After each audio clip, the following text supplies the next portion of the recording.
लाला लाजपत राय का जीवन परिचय, जन्म, जीवनी, मृत्यु कैसे हुई, निबंध, किताबें, नारा, राजनीतिक विचार, गुरु कौन थे, आपको हम इस वीडियो में पूरा बताने वाले हैं। आपको इस वीडियो पूरा अंत तक देखना है। इनके जीवन से संबंधित पूरी जानकारी इस वीडियो में आपको मिल जाएगी। भारतीय स्वतंत्र संग्राम के नायकों में से एक और लाल बाल पाल की तिगड़ी के मशहूर नेता लाला लाजपत राय का जीवन आज भी युवा पीढ़ी के लिए प्रेरणा का स्रोत बना हुआ है।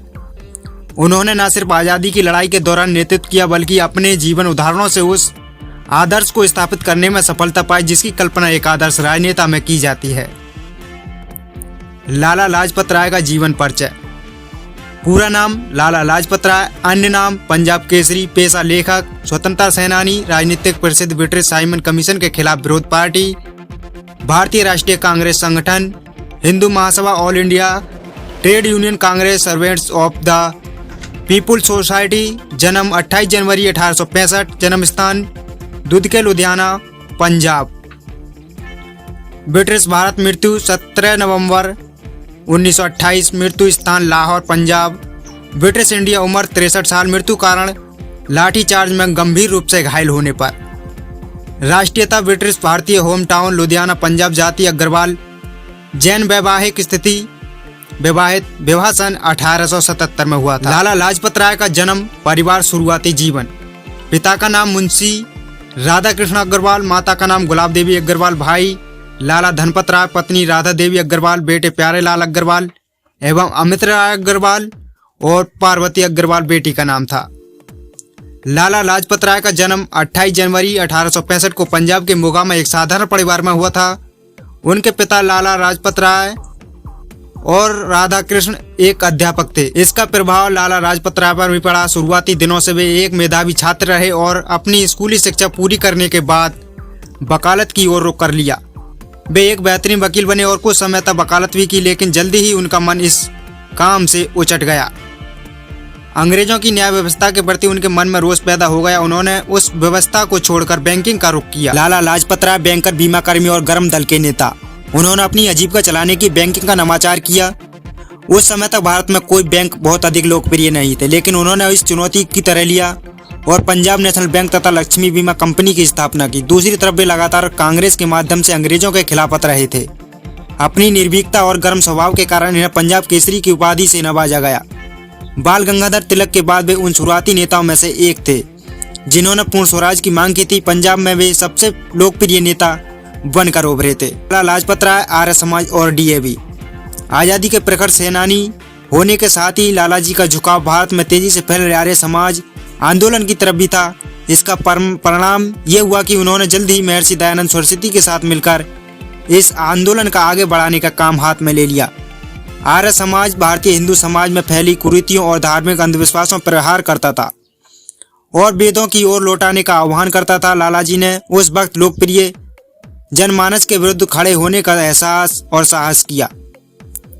यह उस दौर की बात है जब आर्य समाज को धर्म विरोधी समझा जाता था, लेकिन लाला जी ने इसकी कतई परवाह नहीं की। जल्द ही उनके प्रयासों से आर्य समाज पंजाब में लोकप्रिय हो गया।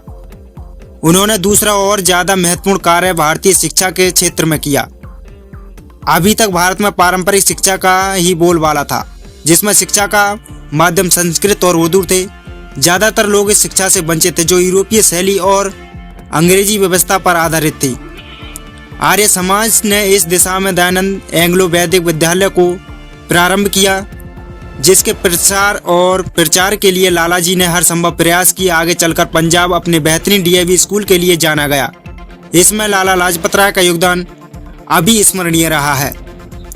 शिक्षा के क्षेत्र में उनकी दूसरी महत्वपूर्ण उपलब्धि लाहौर का डीएवी कॉलेज रहा। उन्होंने इस कॉलेज के तब से भारत के बेहतरीन शिक्षा के केंद्र में तब्दील कर दिया। यह कॉलेज उन युवाओं के लिए तो वरदान साबित हुआ जिन्होंने असहयोग आंदोलन के दौरान अंग्रेजों द्वारा संचालित कॉलेजों को धता बता दिया था। डीएवी कॉलेज ने उनमें से अधिकांश की शिक्षा व्यवस्था की थी। कांग्रेस और लाला लाजपत राय का संबंध। भारतीय राष्ट्रीय कांग्रेस से जुड़ना लाला जी के जीवन की सबसे महत्वपूर्ण घटना थी। 1888 में कांग्रेस का वार्षिक अधिवेशन इलाहाबाद में हुआ था और यह पहला अवसर था जब लाला लाजपत राय को इस संगठन से जुड़ने का अवसर मिला। अपने शुरुआती दिनों में ही उन्होंने एक उत्साही कार्यकर्ता के तौर पर कांग्रेस में पहचान बनानी शुरू कर दी। धीरे धीरे वे कांग्रेस के पंजाब प्रांत के सर्वमान्य प्रतिनिधि मान लिए गए। 1906 में उनको कांग्रेस ने गोपाल कृष्ण के साथ शिष्टमंडल का सदस्य बनाया। कांग्रेस में उनके बढ़ते कदम का ये परिचायक बनी। कांग्रेस में उनके विचारों के कारण उठापटक प्रारंभ हुई। वे बाल गंगाधर तिलक और बिपिन चंद्र पाल के अलावा तीसरे नेता थे जो कांग्रेस को अंग्रेजों के पिछलगू संस्था की भूमिका से ऊपर उठाना चाहते थे। लाला लाजपत राय और मांडले जेल यात्रा। कांग्रेस में अंग्रेज सरकार के खिलाफत की वजह से वे ब्रिटिश सरकार की नज़रों में आ रखने लग गए। ब्रिटिश चाहते थे कि उन्हें कांग्रेस से अलग कर दिया जाए, लेकिन उनका कद और लोकप्रियता देखते हुए ये करना आसान नहीं था।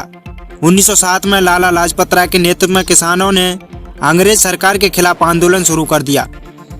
अंग्रेज सरकार ऐसे ही मौके में तलाश कर रही थी और उन्होंने लालाजी को न सिर्फ गिरफ्तार किया बल्कि उन्हें देश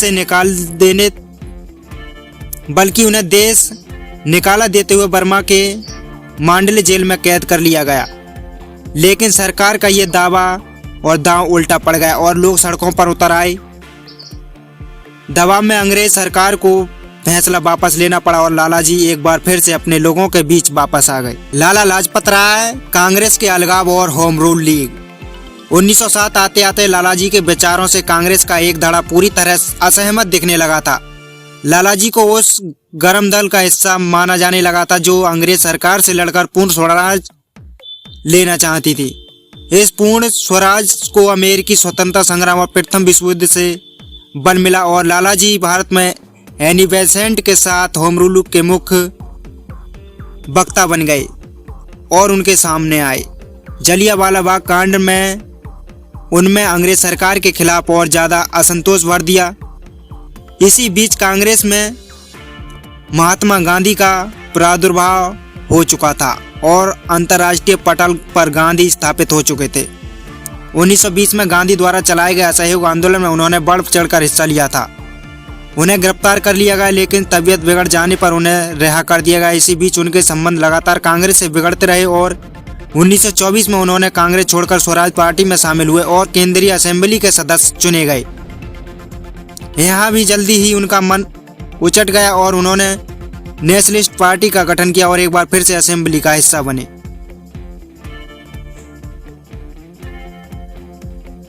लाला लाजपत राय का नाम साइमन गो बैंक और दुखद मृत्यु।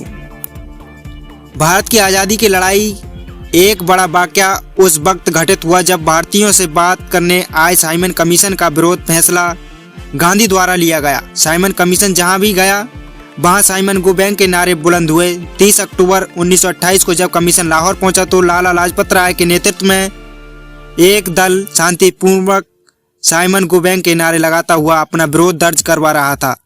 तभी अंग्रेज पुलिस ने उन पर लाठीचार्ज किया और एक युवा अंग्रेज अफसर ने लालाजी के सर पर जोरदार प्रहार किया। लालाजी का कथन था, मेरे शरीर पर पड़ी एक लाठी ब्रिटिश साम्राज्य के ताबूत में कील का काम करेगी। सिर पर लगी हुई चोट से लालाजी लाजपत राय का प्राणांत कर दिया गया। उनकी मृत्यु से पूरा देश भड़क उठा। इसी क्रोध के परिणाम स्वरूप भगत सिंह, शिवराम सिंह, राजगुरु और सुखदेव थापर ने अंग्रेज पुलिस अधिकारी सैंडर्स की हत्या की और फांसी के फंदे से झूल गए। लाला लाजपत राय ये भारतीय स्वतंत्रता संग्राम के उन सेनानियों में से एक रहे जिन्होंने अपना सब कुछ देश को दे दिया। उनका जीवन ढेर सारे कष्टों और संघर्ष की महंगा आता है, जिसे आने वाली पीढ़ियां युगों युगों तक सुनती रहेंगी और उनको याद करती रहेंगी। अगर दोस्तों आपको लाला लाजपत राय की जीवन कहानी सही लगी है तो प्लीज़ वीडियो को लाइक करके चैनल को सब्सक्राइब करके सभी दोस्तों के साथ इस वीडियो को शेयर करें। धन्यवाद।